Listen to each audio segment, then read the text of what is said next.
Bismillahirrahmanirrahim. Assalamualaikum warahmatullahi wabarakatuh.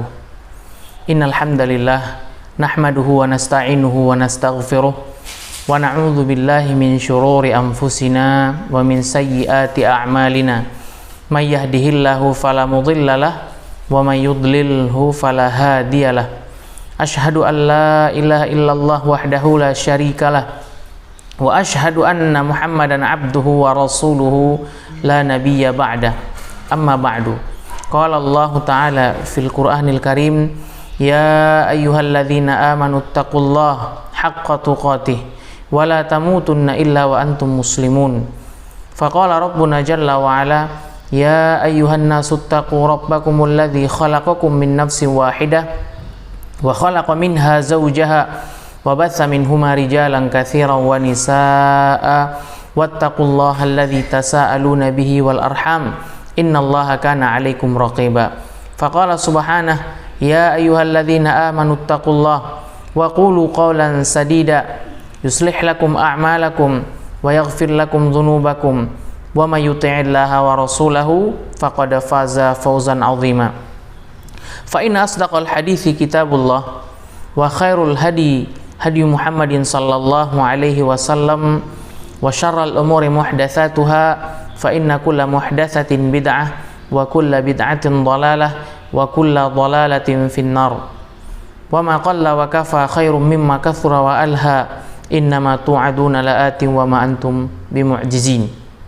Ma'asyiral muslimin wal muslimat dimanapun anda berada, bersyukur kita kepada Allah dengan mengucapkan alhamdulillahi rabbil alamin atas segala limpahan rahmat serta karunia dan nikmat yang telah Allah berikan kepada kita sehingga kita masih bersama-sama merasakan nikmat iman, nikmat Islam yang telah Allah berikan kepada kita. Karena nikmat iman dan nikmat Islam adalah salah satu di antara nikmat terbesar yang diterima oleh seorang hamba dari Rabbuna Jalla wa Ala. Bersalawat kepada Rasul dengan mengucapkan Allahumma salli ala Muhammad wa ala alihi wa ashabihi ajma'in. Semoga selalu tetap tercurah kepada beliau, kepada keluarganya, dan kepada para sahabat Nabi yang mulia Muhammad sallallahu alaihi wasallam. Ma'asyiral muslimin wal muslimat jamaah dimanapun anda berada, insyaallah pada kesempatan kali ini kita akan membahas di antara sebuah kitab yang populer dari masa dulu hingga zaman sekarang, yakni kitab Hadis Arba'in An-Nawawi yang dikarang oleh Al-Imam Abu Zakaria Yahya bin Ashraf An-Nawawi. Kali kesempatan ini kita akan membahas sebuah kitab ini dari syarahnya yang dikarang oleh Syekh Muhammad bin Saleh Al-Utsaimin. Sebagaimana yang kita ketahui bahwa di dalam kitab Hadis Arba'in An-Nawawi, hadis yang pertama yaitu dimulai mengenai tentang niat seorang hamba, keharusan mengikhlaskan niat kita di dalam hati, ya. Keharusan seorang hamba untuk mengikhlaskan niat kepada Allah Subhanahu wa taala. Oleh karenanya di dalam hadis Arba'in An-Nawawi kita bacakan hadisnya sebagaimana yang dibawakan oleh Amirul Mu'minin an Amirul Mu'minin Abi Hafsin Umar bin Al-Khattab radhiyallahu anhu qala sami'tu Rasulullah sallallahu alaihi wasallam yaqul innamal a'malu binniyat wa innamal likulli imri'i ma nawa faman kanat hijratuhu ila Allah wa rasulih fa hijratuhu ila Allah wa rasulih wa man kanat hijratuhu lid-dunya yusibuha aw imra'atun yankihuha fahijratuhu ila ma hajara ilaihi. Yakni dari Amirul Mukminin Abu Hafs Umar bin Khattab radhiyallahu anhu mendengar Rasulullah sallallahu alaihi wasallam bersabda, sesungguhnya amalan seorang hamba itu tergantung kepada niatnya, dan seseorang akan mendapatkan satu balasan dengan apa yang dia niatkan, ya. Maka barang siapa yang hijrah karena ingin menggapai ridha Allah Subhanahu wa taala dan Rasulnya, ingin mencari keridhaan Allah Subhanahu wa taala dan Rasulnya, maka hijrahnya karena Allah Subhanahu wa taala dan Rasulnya. Akan tetapi barang siapa yang berhijrah karena dunia atau karena seorang wanita yang hendak dinikahinya, maka dia tidak akan mendapatkan apapun dari pahala Allah Subhanahu wa taala melainkan dari apa yang ia niatkan. Ya. Jadi hadis arba'in yang pertama adalah yang berkaitan mengenai tentang penjelasan niat-niat seorang hamba. Kita bahas satu persatu. An Amirul Mukminin, dari Amirul Mukminin. Beliau berkunyah atau bergelar Abu Hafs, ya, yakni Umar bin Khattab radhiyallahu anhu. Beliau menjadi khalifah atau pemimpin kaum muslimin setelah mendapatkan petunjuk, setelah mendapatkan penunjukan dari Abu Bakar As-Siddiq radhiyallahu anhu. Dan ini adalah diantara salah satu rangkaian kebaikan Abu Bakar radhiyallahu anhu. Kepemimpinan Umar bin Khattab itu dianggap syar'i. Ya.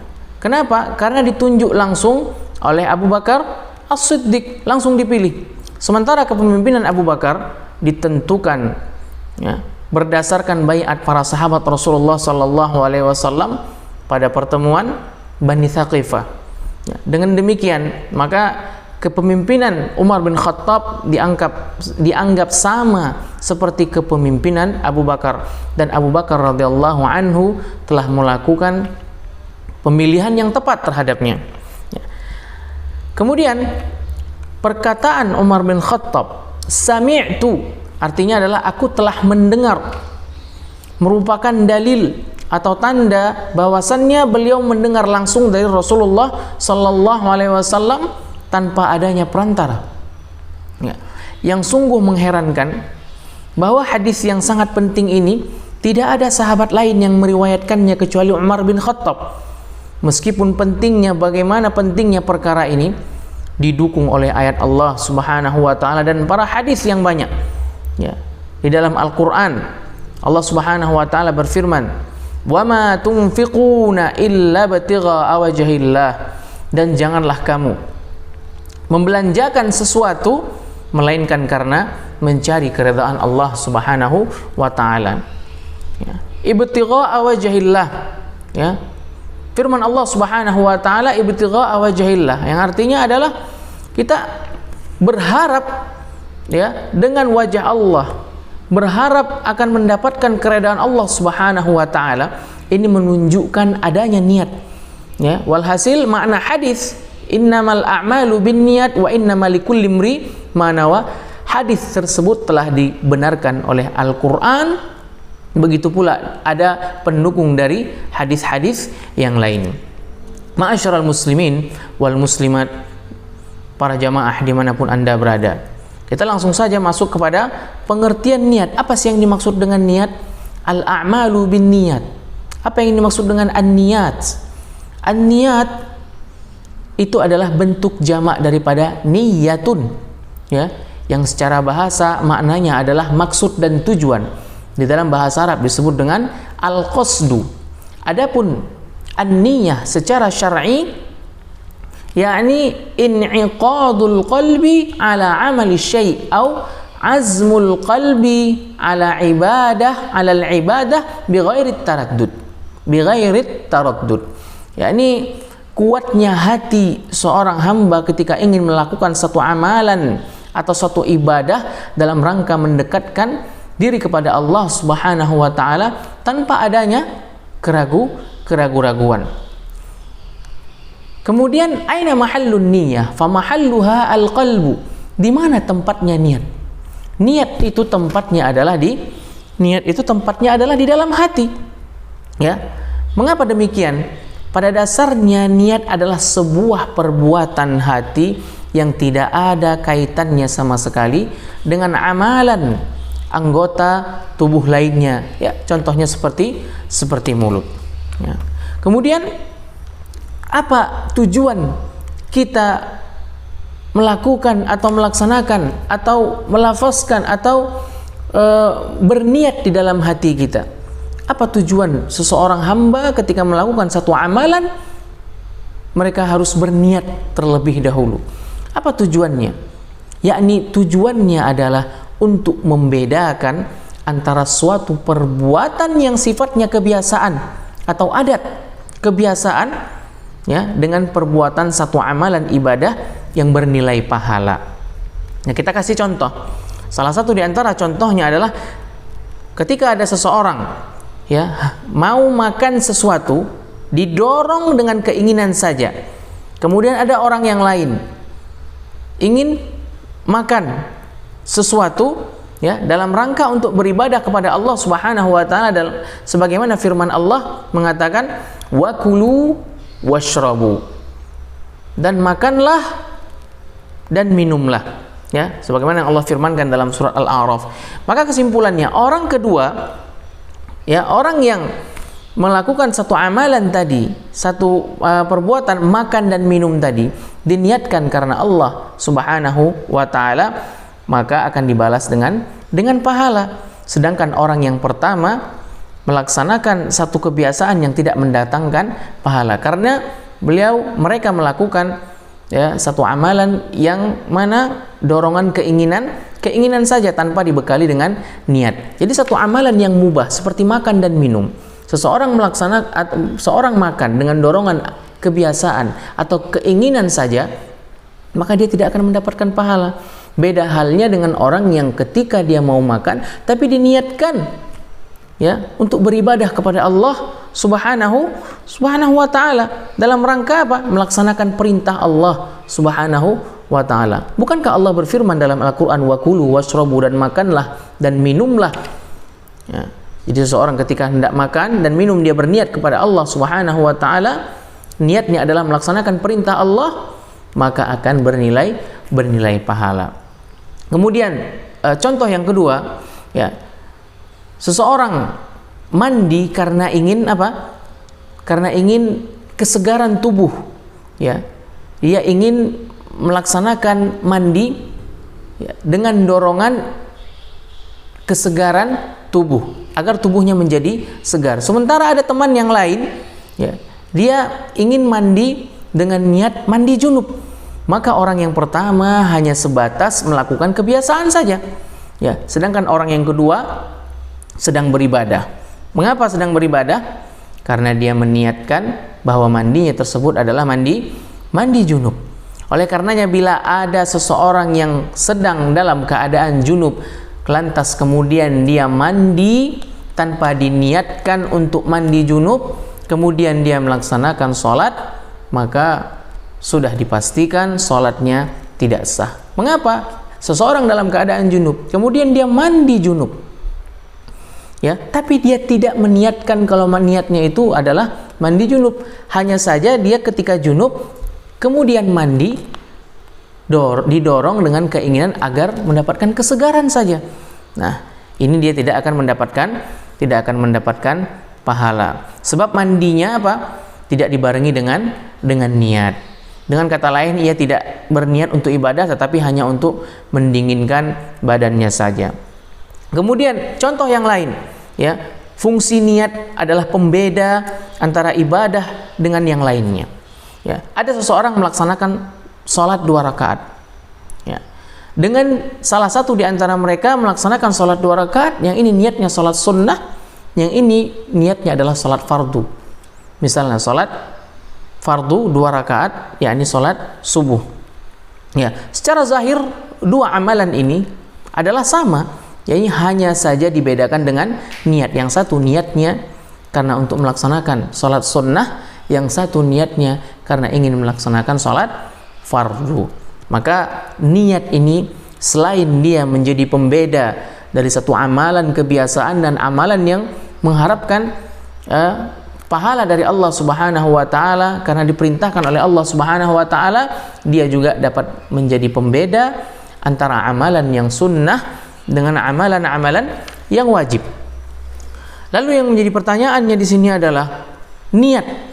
Apakah harus dari mulut atau diucapkan, dilafazkan dengan lisan, ataukah di hati? Masya Allah, jamaah dimanapun Anda berada, inna fil jasadi mudghatan fa idza saluhal jasadu kullu fa idza fasadal jasadu kullu ya. Di dalam tubuh seorang ada seenggok daging. Jika seenggok daging tersebut baik, maka baiklah seluruh amal perbuatannya. Jika terdapat keburukan dari seenggok daging tersebut, maka buruklah seluruh amal perbuatannya. Madza ala wahiyya al-qalbu. Dan itu tepatnya adalah hati. Sebagaimana yang kita katakan di awal, bahwa tempat munculnya niat adalah hati, ya. Sama sekali tidak membutuhkan pengucapan. Niat tidak membutuhkan pengucapan, tidak membutuhkan pelafasan dari seseorang, karena kita semua beribadah kepada Allah Subhanahu wa taala, zat yang maha mengetahui apa yang tampak maupun yang tidak tampak, ma zahara minha wa ma batan. Ya, bahkan di dalam surat Ibrahim disebutkan, Rabbana innaka ta'lamu ma nukhfi wa ma nu'lin wa ma yakhfa 'ala Allah min syai'in fil ardi wala fis sama. Allah Subhanahu wa taala mengetahui seluruh apa yang ada di muka bumi ini, seluruh apa yang disampaikan, dizahirkan oleh sebagian manusia, apapun yang mereka sembunyikan. Sehingga dengan niat yang ada di dalam hati kaum muslimin, dan Allah tidak membutuhkan penzaharan, ya, membutuhkan pengucapan atau pelafasan sehingga harus didengar oleh Allah Subhanahu wa taala, karena Allah Subhanahu wa taala adalah maha pendengar, sehingga ya manusia membutuhkan pemberitahuan, sehingga Allah Subhanahu wa taala tidak membutuhkan pemberitahuan bahwa kita akan melakukan suatu peribadatan, ya. Akan tetapi sungguh kita akan menghadap zat yang mengetahui, ya, apa yang dibisikkan di hati kita, ya, dan untuk kita. Dialah Allah Subhanahu wa taala mengetahui seluruh apa yang kita zahirkan, ya, apa yang kita jelaskan, dan mengetahui apa yang terdapat dan di dalam hati kita. Dan yang paling penting di sini adalah yang perlu kita camkan baik-baik tentang perkara pengucapan niat. Tidak pernah diajarkan oleh Rasulullah sallallahu alaihi wasallam, dan tidak pernah dilafazkan atau diamalkan oleh para sahabat dan yang lainnya. Karena sesungguhnya di dalam agama Islam kita harus berlandaskan kepada dalil Al-Qur'an dan Sunnah. Qala Allah Ta'ala wa qala Rasulullah sallallahu alaihi wasallam. Ma'asyiral muslimin wal muslimat, jamaah dimanapun Anda berada. Kemudian nanti jika ada yang bertanya, apakah talbiyah itu niat yang dilafazkan? Ya, jika ada seseorang yang berkata, bagaimana dengan perkataan seseorang yang bertalbiyah, labbaik Allahumma umratan, labbaik hajjan, labbaik Allahumma umratan wa hajjan. Ya, wahai Allah, aku penuhi panggilanmu dengan melaksanakan umrah atau haji dan umrah. Bukankah itu satu bentuk pengucapan dengan keras dari sebuah niat? Ya, labbaik Allahumma umratan. Apakah ini satu lafaz, ya, pengucapan dari sebuah niat? Maka jawabannya ini bukan niat. Ini bukan niat. Ucapan ini adalah bentuk pengagungan syiar haji, ya, sehingga sebagian ulama mengatakan ucapan talbiyah yang dilakukan dalam ibadah haji seperti sama halnya dengan takbiratul ihram di dalam salat. Sehingga apa? Ketika seseorang tidak bertalbiyah, maka ihramnya tidak sah. Begitu pula ketika seseorang hendak melaksanakan salat tidak melafazkan takbir, maka salatnya tidak sah, ya. Jadi di sini yang perlu kita ketahui, talbiyah di sini bukan niat, akan tetapi dia adalah syiar, ya, haji. Ma'asyiral muslimin wal muslimat, jamaah yang dimuliakan Allah Subhanahu wa taala. Kemudian sabda beliau sallallahu alaihi wasallam, innamal likulli imri'i ma nawa. Dan semua seseorang akan diganjar, ya, akan mendapatkan balasan dari apa yang dia niatkan. Ini tentang niat amalan. Manusia dalam hal ini sangat berbeda antara satu dengan yang lainnya. Bisa Anda dapatkan atau bisa kita dapatkan dua orang yang sedang melaksanakan sholat, namun pahala mereka berdua sangat berbeda.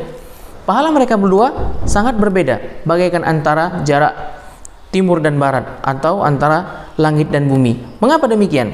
Sebab yang satu berbuat, ya, dengan penuh keikhlasan, yang satunya tidak demikian, atau riyah, sum'ah dan lain-lain.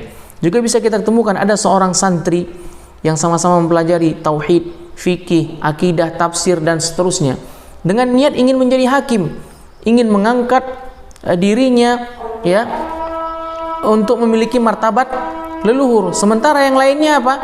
Sementara yang lainnya ingin menyebarkan dengan niat menuntut ilmu, ingin menyebarkan ilmunya kepada umat Nabi Muhammad sallallahu alaihi wasallam. Tentunya ini adalah suatu perbedaan yang menonjol, ya, sesuatu yang berbeda dan sesuatu yang sangat dikecam oleh Rasulullah sallallahu alaihi wasallam, karena Rasulullah bersabda dalam sebuah hadis, "Man talaba ilman wa huwa mimma yubtagha bihi wajhullahi la yuridu illa yanala 'ardan minad dunya lam yarih raihatal jannah." Barang siapa yang menuntut ilmu di mana dituntut dari pelakunya keikhlasan kepada Allah Subhanahu wa taala, sementara ia melakukan karena mendapatkan kesenangan dunia, maka ia tidak akan mencium bau surga. Semoga Allah Subhanahu wa taala memberikan kepada kita keistiqomahan, meluruskan niat kita di dalam menuntut ilmu.